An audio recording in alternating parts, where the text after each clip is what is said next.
Welcome to Breaking News to Trading Moves. I am glad you are here. We've got a really specific focus today, and it's one I think affects, well, pretty much everyone. We're looking at the restaurant industry. But, we're not just talking about food here. We're really talking about the economy of lunch, the economy of dinner. The economy of the drive-thru. Exactly. We're looking at how a single concept, and that concept is value, is really dominating the entire landscape right now. It absolutely is. I mean, it is the story of the moment in the entire food sector. It all comes down to where you, the consumer, are putting your money when budgets start to feel a little tight. Right. And the reason this is all bubbling up today, the catalyst for this whole conversation, involves McDonald's. They just released their most recent quarterly performance numbers. They did. And it gives us this really clear window into what's happening out there. It does. It really sets the stage for everything else we're going to talk about. We're seeing a very specific dynamic where, consumer budget constraints are directly influencing stock performance across the whole restaurant sector. So it's moved beyond just who makes the best burger. Oh, way beyond that. It's now about who fits the budget. Okay, so let's get right into it then. The headline event, the news that really kicked this all off. McDonald's, and their ticker is MCD, topped Wall Street expectations for the fourth quarter. That's the headline right there. MCD beat the estimates. And, we're not just talking about a narrow beat or just meeting them. They beat expectations on both global comparable sales and on profit. Which is pretty notable, isn't it, given the economic climate we keep hearing about? I mean, the narrative is that the consumer's pulling back, and yet here's McDonald's posting these kinds of numbers. It seems counterintuitive at first. It does. So what was the driver? How did they manage to do it? Well, the driver was very clearly identified in their report and in the analysis that followed. It was two things: meal deals and heavy marketing promotions. That was the engine that powered the whole thing. So it's the return of the value meal, the comeback. Precisely. It's a classic playbook for them. These strategies, and specifically the focus on bundles and deals, they successfully pulled in the budget-conscious customer. The person who's maybe thinking twice about spending. Exactly. When you look at your bank account and you feel a little nervous, you gravitate toward known value. McDonald's leaned hard into that, and, well, the numbers show it worked. Okay, let's move into the logic of this. Why does the market care so much about this specific beat? I mean, McDonald's selling a lot of burgers isn't exactly a new phenomenon. It's not new, no, but the signal it sends right now is vital. The analysis here is that value wins. I mean, if you're going to boil it all down to two words, that's it. Value wins. When consumers feel stretched, and a lot of them do, value is the winning strategy. It's almost a defensive play for these companies. And in the notes, we have this phrase, traffic is everything. Can we talk about that for a second? Because I think sometimes people, maybe investors, they focus just on the total dollar amount of sales. But you're saying the actual number of people walking in the door or driving through, that matters more. In restaurant land, as some of us call it, traffic is absolutely the primary goal. The lifeblood of the business. The lifeblood. Think about it this way. You can raise your prices to boost your sales numbers for a little while. But if fewer and fewer people are actually coming in to pay those higher prices, eventually that math catches up to you in a very bad way. The well runs dry. The well runs dry. Maintaining customer visits, maintaining traffic, is the single hardest thing to do when the economy tightens up. So how does the value deal help with that specifically? What's the mechanism? Well, the mechanism is pretty straightforward. Brands that use these promotions, these bundles, and loyalty programs, they are effectively protecting their comps. And comps is? Comparable sales. It's a key metric. It looks at sales at stores that have been open for at least a year. It tells you if the core business is growing. Got it. So the deals protect the comps. They do. And by doing that, they hold their margins better than brands that are just relying on premium pricing. If you can just keep the bodies coming through the door with a good deal, you maintain your market share, and you live to fight another day. That makes a lot of sense. I mean, if I stop going to a place because it just feels too expensive, I break the habit of going there. Yes. But if they can lure me back in with a deal, a 2-for-1 or something, I'm still a customer. I haven't left the ecosystem. You've hit on the key point. You are still in their ecosystem. And this leads directly to the broader sector implications. The success of McDonald's here, it raises the pressure on everybody else. A competitive pressure cooker. That's a great way to put it. When the biggest player in the space proves that deals work to drive traffic, all of their peers have to at least consider matching those deals. Because if they don't, the customer just defaults to McDonald's. Yeah. The path of least resistance. Right. Why would I go to your place and pay more when I know I can get a full meal down the street for less? So the potential outcome here, and we're starting to see signs of it, is that this dynamic can lead to a sector-wide pricing war. A pricing war. It becomes a race to the bottom, or at least a race to see who can offer the most compelling bundle to get that budget-conscious consumer's attention and their dollar. That sounds pretty intense for the companies, for the operators, but maybe good for the person buying lunch? In the short term, absolutely. Right. Lower prices are great for the consumer, but we'll get into the potential long-term issues with that later. Okay, so let's look at who stands to win in this kind of environment. We've broken this down into a few categories. Let's start with Category A, the value-led quick-service restaurants, or QSR. This is the front line, the absolute front line of the value war. The logic here is that these places, with their strong value menus and their constant promo calendars, they capture what we call trade-down traffic. Okay, trade-down traffic. Let's define that. That means people who were maybe eating at more expensive places are now switching. Yes, that's exactly it.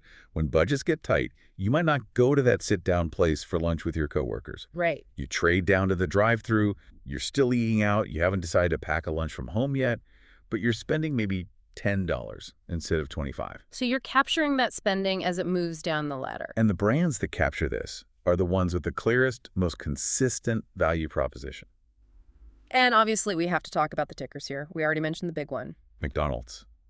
Mm-hmm. Ticker MCD. I mean, they are the textbook example of this entire phenomenon. They have the global scale, the supply chain to offer deals that their smaller competitors just struggle to match profitably. Their size is a massive advantage in a price war. A huge advantage. And who else falls squarely into this category? You'd have to look at Yum Brands. The ticker is YUM. Think about their brands. You've got Taco Bell.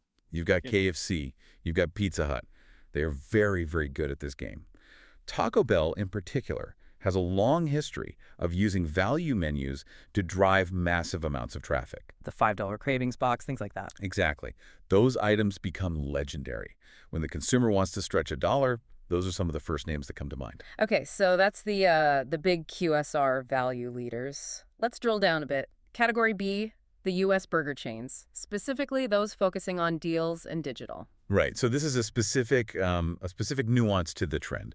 The logic here is that once a major player like McDonald's proves that promotions lift traffic, the competitors with similar mechanics can benefit. It's like a drafting effect. Drafting, like in a car race. That's the perfect analogy. McDonald's is the lead car. They're spending millions and millions on advertising, essentially telling the entire country that, hey, burgers are a good value right now. They're warming up the market for the whole category. They are. That puts the idea of a cheap burger meal in people's heads. So if a competitor has a similar deal structure, and that part is crucial, good loyalty app distribution, they can catch some of that updraft. They can draft behind McDonald's. Loyalty app distribution. So distribution is key here. You can't just put a sign in the window and call it a day anymore. No, not at all. It has to be on the phone. It has to be an alert that pops up right around lunchtime. No. Success in this game relies on having those similar deal structures easily accessible through a well-designed, widely adopted app. So who are the names to watch in this space? The drafters? Wendy's is a big one, ticker WEN. When? They are very aggressive with their value constructs. The 4 for $4, the biggie bag. They play really well in this sandbox. They're always ready with a deal. They're a direct competitor. And who else? The other one to watch is Jack in the Box, ticker JACK. They also have a pretty nimble marketing strategy. They can pivot to a value message very quickly. When the market starts demanding deals, they're very good at supplying them, especially for their core late-night audience. Okay, that makes sense. Moving on to our third category of winners. Category C. This one is the loyalty and app-driven operators. We touched on apps, but this category is where the technology itself really drives the investment thesis. Exactly. The logic here is that it's not just about cheap food anymore. It's about data. Data is the currency. It's the new currency. Yeah. Better data and more targeted offers are what drive repeat visits. So instead of just a blanket coupon that goes out to everyone in the mail, Right. they know that I specifically like a certain kind of sandwich, and they can target me with that. That's exactly it. They know you buy pizza every Friday. So what do? They send you a push notification on Friday at 4 p.m. with a special offer. It feels personal. These tools, they protect traffic during these value-focused economic cycles because they can be incredibly precise with their discounts. So they don't have to give away the whole store. They don't have to give away everything to everyone. They just need to give you enough of a discount to get you in the door or to get you to open the app. It's surgical. It's a form of protection. Exactly. It protects your baseline traffic from competitors who are just shouting with a megaphone. So who are the tickers we're talking about out here? First one is Restaurant Brands International. The ticker is QSR. QSR. They own Burger King, Popeyes, Tim Hortons. They were maybe a little behind on tech for a while, but they've been investing very heavily in their digital stacks, their apps, and their loyalty programs. Burger King's Royal Perks is a great example. They're playing catch-up, but they're serious about it. They are. And the other one is the giant in the delivery and tech space. I have a guess. It's got to be Domino's Pizza, ticker DPZ. DPZ. I mean, they are practically a tech company that happens to sell pizza. I've heard that said before. It's true. Their loyalty program, their app usage, it's just best in class. In a downturn or in any value-seeking environment, their ability to reach their customer directly on their phone is a massive, massive advantage. Okay, so those are the winners. A pretty clear picture. The company's capitalizing on the trade down, the value hunt, and using tech to do it. But, if people are trading down, they have to be trading away from someone. That's the other side of the coin. Let's talk about that. Let's get into section 3, the losers. Who gets hurt when value dominates the conversation? This is the flip side, for sure. Category A here is the premium-priced fast casual segment. Okay, so these are the places that are maybe a step up from a traditional drive-through, right? They talk about better ingredients, maybe a nicer atmosphere, but also higher prices. Correct. The logic is that as these value bundles from the QSRs pull demand downwards towards those cheaper options, these higher-priced fast casual places face a lot of resistance. It's the sticker shock. It is.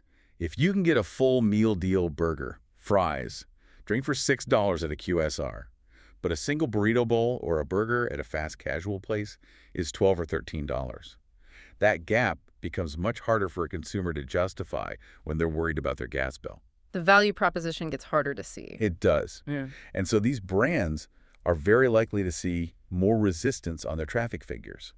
People might still go, but they'll go less often. And who are the names that fall into this category? The big one is Chipotle Mexican Grill, ticker CMG. CMG. Now, let's be clear. They are a very solid, well-run company with a loyal following. Right. But in this specific dynamic of value wars, their price point puts them in a tough spot relative to the aggressive discounters. They've had to raise prices to cover their own costs, and that makes the trade down more tempting for their customers. And what's the burger equivalent in this space? That would be Shake Shack, ticker SHAK. It's the same issue, really. Very high-quality product, great brand, but a high price point. When the consumer is counting their pennies, the premium better burger is often one of the first luxuries to get cut from the weekly budget. Makes sense.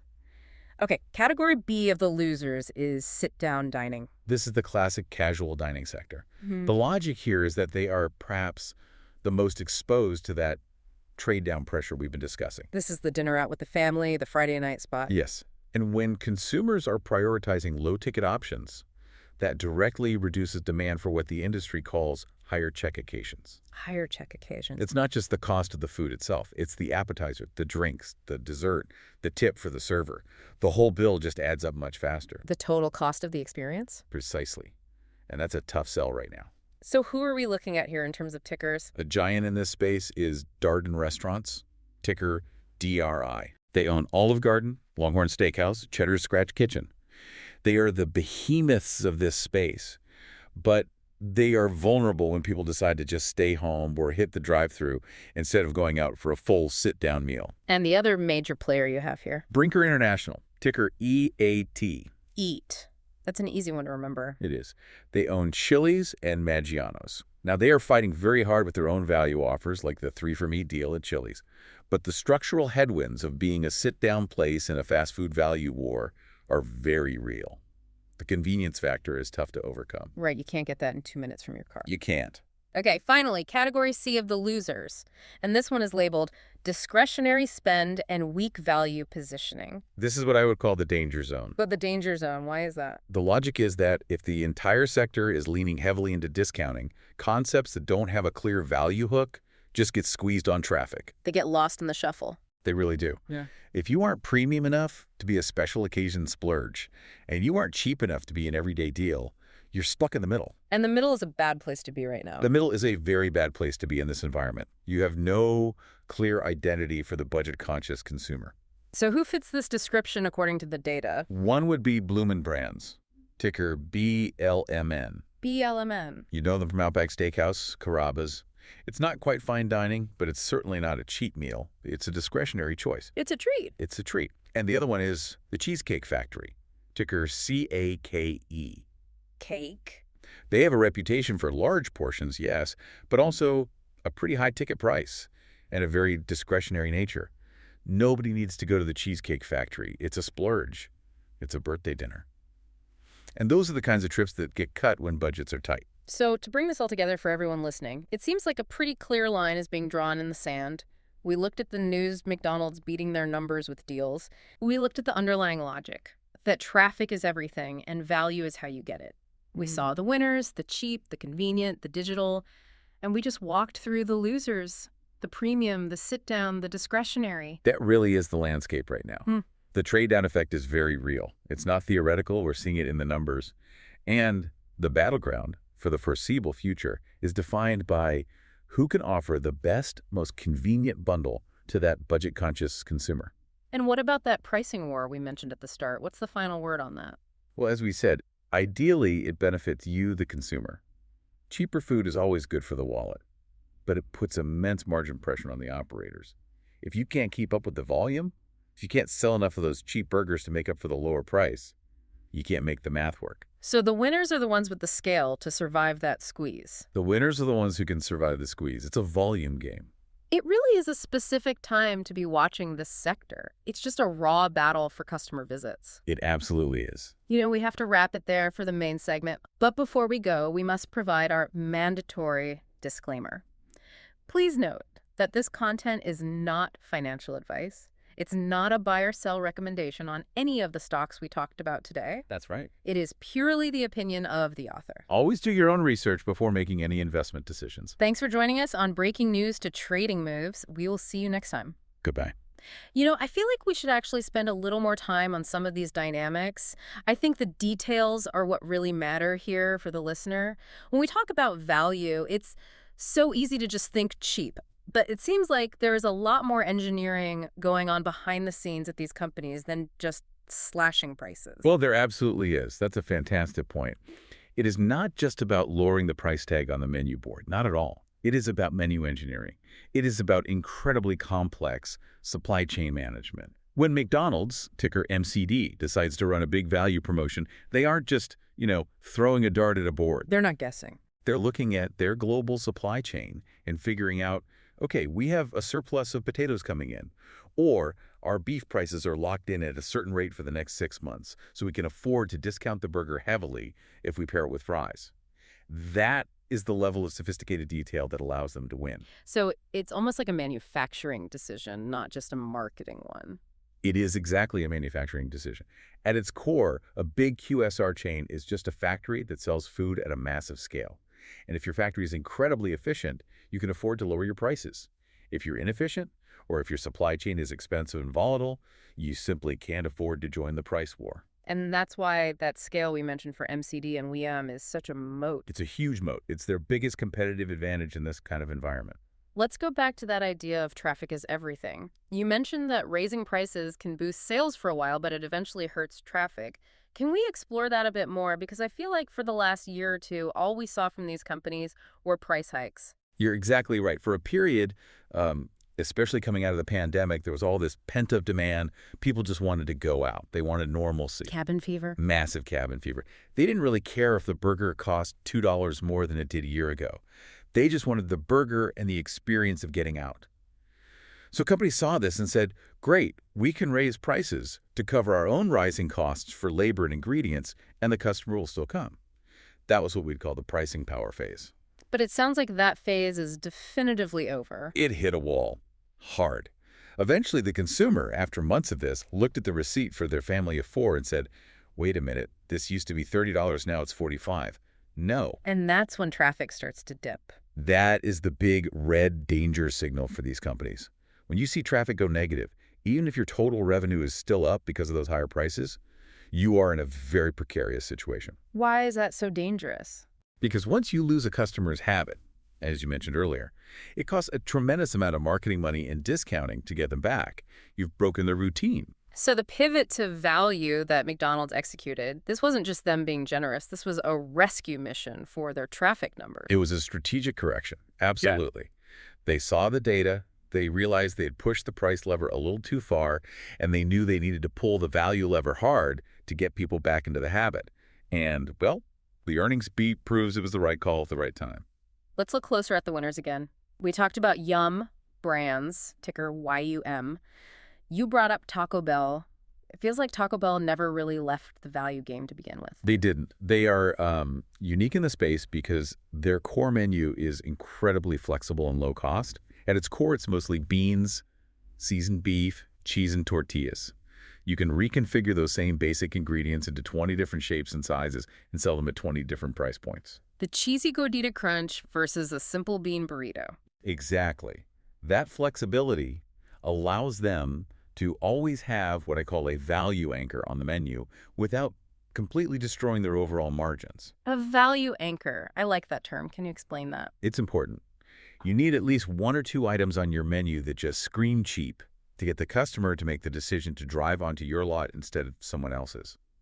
Once they're there, maybe they only buy that $1 cheesy roll-up.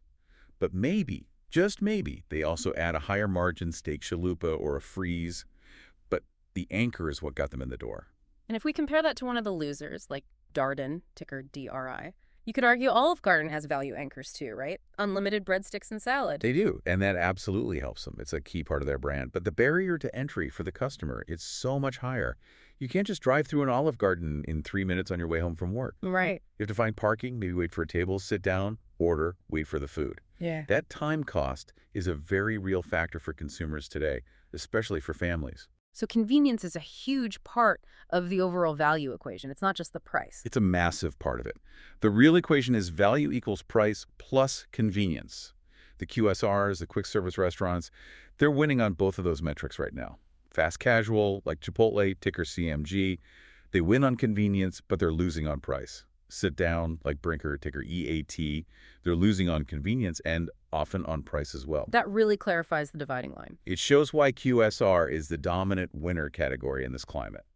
Let's talk about that drafting effect again with Wendy's, ticker WEN, and Jack in the Box, ticker JACK. Is there a big risk for them in this strategy? I mean, what if McDonald's lowers prices so much that a smaller chain like Wendy's just can't afford to match it? That is the fundamental risk of a price war. If the biggest player decides to go nuclear on pricing, meaning they drop prices to a level where basically nobody's making any money, the smaller players get hurt the most. Because McDonald's has deeper pockets. Much deeper. They can afford to operate at break-even or even a small loss in a market for a longer period of time than a Jack in the Box can. They can outlast the competition. So it's a high-stakes game of chicken. In a way, yes. But usually these wars are somewhat rational. Nobody actually wants to go out of business. They just want to steal a little bit of market share at the margins. And Wendy's and Jack in the Box are smart operators. They find their own niches to defend. How so? Well, Wendy's pushes its breakfast daypart really hard, an area where McDonald's is strong but not unassailable. Jack in the Box owns the late-night crowd. They try not to fight McDonald's head-on during the lunchtime rush. If they can help it, they flank them. And looking at the tech side again with Domino's, ticker DPZ, you said they're a tech company. How much of their business is actually digital now? Do you know offhand? I believe it's well over half, maybe even approaching 3/4 of their orders globally. And think about what that means operationally. If I place my order on the app, they don't need a cashier to take my order over the phone. That saves labor costs. If I can track my pizza on the app, I don't call the store and ask, "Where's my food?" That saves labor. So all that technology directly lowers their operating costs. Which in turn allows them to offer better value prices, like the mix and match deal, and still make a healthy profit. The tech supports the value. It enables the value. That's a better way to put it. Yeah. Yes, you can't profitably offer a $7 pizza if you have to pay someone to answer the phone and write the order down on a piece of paper. You can only really do it at scale if the order goes straight from the customer's phone to the make line screen in the kitchen. That is a key insight. The back-end efficiency is what drives the front-end price. It is. And that's exactly what Restaurant Brands International, ticker QSR, is trying to replicate. That's why they're putting all those digital kiosks in their Burger King locations. It's about operating with fewer people at the counter, which eventually helps them lower prices or, at the very least, improve their margins. Now, regarding the losers, let's circle back to Bloomin' Brands, ticker BLMN. Is there any way for a steakhouse to win in this kind of environment? Or do they just have to, wait for the economy to get better for their target customer? It's very, very hard for them to pivot. They can't just start selling $5 burgers without completely confusing and devaluing their brand. If Outback Steakhouse becomes just another burger joint, they lose their whole identity. They lose everything that makes them special. Yep. So, for the most part, they just have to weather the storm. They focus on their most loyal customers. Maybe they offer some targeted email promotions. They trim costs in the kitchen. And they wait for consumer confidence to return. So they're cyclical stocks. Very cyclical. When people feel rich, they buy steak. When they feel poor, they buy tacos. It's a pretty reliable barometer. And right now, we are clearly in the taco part of the economic cycle. The data from all these companies certainly suggests that. What about the Cheesecake Factory, ticker CAKE? You mentioned they're discretionary. Is there any scenario where there's trade down into them? Like maybe someone who was going to a very expensive white tablecloth fine dining steakhouse trades down to Cheesecake Factory for their anniversary? That's a possibility, yes, but it's a much smaller demographic. The number of people who are trading down from a $100 a person steakhouse to a $30 a person Cheesecake Factory meal is tiny. It's much, much smaller than the millions of people trading down from that $30 meal to a $10 McDonald's meal. Yeah. The real volume, the mass market, is at the bottom of the pricing pyramid. That makes perfect sense. The bottom of the pyramid is where the real battle is being fought. And that is exactly why Wall Street cares so much about McDonald's earnings. It represents the mass market. If the mass market is aggressively hunting for deals, that tells you something not just about restaurants, but about the entire economy. It's really notable how these things all connect. You start with a simple quarterly report from a burger chain, and you end up discussing the deep psychological state of the American consumer. That's why we look at this sector so closely. It's tangible. Everyone eats. How, where, and what they eat tells you almost everything you need to know about how they're feeling about their finances. I want to touch on the sector implications one more time. This idea of a pricing war. Does this kind of activity hurt the stock prices of these companies in the short term? I mean, if they're lowering prices, they're lowering revenue per item, right? Not necessarily. And this is a key concept. Remember, total revenue equals price times quantity. If you lower the price, but the quantity, the traffic goes way, way up, your total revenue can actually increase. That is the bet that McDonald's is making right now. So they're betting on massive volume. It's a bet on volume. They are betting that the increase in customer traffic will more than outweigh the cut in price per meal. But that bet doesn't work for everyone. No. For the companies that can't get that volume, the losers we discussed, if they lower their prices and the traffic doesn't show up, then they've just lost money. They've compressed their margins for nothing. That is a scary proposition for a CEO to consider. It's incredibly high stakes. And that's why the market reacts so strongly to these earnings reports every quarter. They are desperately looking for proof that the strategy is working. And McDonald's, for this quarter at least, showed proof. They show the proof. And that's why they are the headline. Well, this has been a very comprehensive look at the entire landscape. It's so clear that value isn't just a marketing buzzword right now. It is the core survival strategy. It is the defining strategy for the sector. To recap for our listeners who might be taking notes or even just checking their portfolios, value QSRs like McDonald's, MCD, and Yum brands, YUM, are winning on price and convenience. Burger chains that can compete on deals like Wendy's, WEN, and Jack in the Box, JACK, are drafting off that momentum. That's right. And the tech-forward players like RBI, QSR, and especially Domino's, DPZ, are using their data and apps to lock people into their ecosystem. And on the other side of that divide, the premium fast casuals like Chipotle, CMG, and Shake Shack, SHAK, are feeling that price resistance from consumers. Right. The sit-down chains like Darden, DRI, and Brinker, EAT, are battling both the cost and the convenience factor. And finally, The discretionary spots that are stuck in the middle, like Bloomin' Brands, BLMN, and Cheesecake Factory, CAKE, are getting squeezed out of the budget. It's a very clear divide. Winners and losers, all defined by the consumer's wallet. Exactly right. We'll have to keep a close eye on how this develops. Will the price war get more intense? Will some of the sit-down chains find a new way to fight back? I guess we'll see in the next quarter's earnings reports. The numbers will absolutely tell the story. Thank you for walking us through all of this. My pleasure. And thank you to our listeners for tuning in to Breaking News to Trading Moves. Remember, check your apps, check the menu board, and see the economics in action the next time you go to buy lunch. Goodbye. And just one last reminder for everyone. Please note that this content is not financial advice, nor is it a buy or sell recommendation. It is purely the opinion of the author.